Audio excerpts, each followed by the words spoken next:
দূর থেকে হয় না, কাছে আসতে হয়, কাছে এসে চুমু খেতে হয়, ত্বক স্পর্শ করে ভালোবাসতে হয়। চুল থেকে শুরু করে চোখ, নাক, চিবুক, বুক, পেট, তলপেট, যৌনাঙ্গ, পা, পায়ের নখ একটু একটু করে ছুঁতে হয়, ছুঁয়ে ছুঁয়ে প্রেম করতে হয়।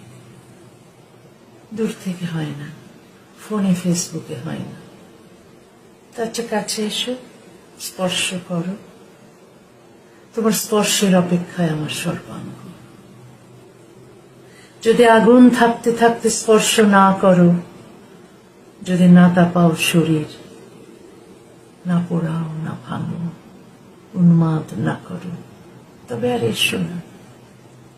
দূর থেকে হয় না সব, কাছে এসে হাতে হাত রেখে, চোখে চোখ রেখে, আগুনে আগুন রেখে বলতে হয় ভালোবাসি।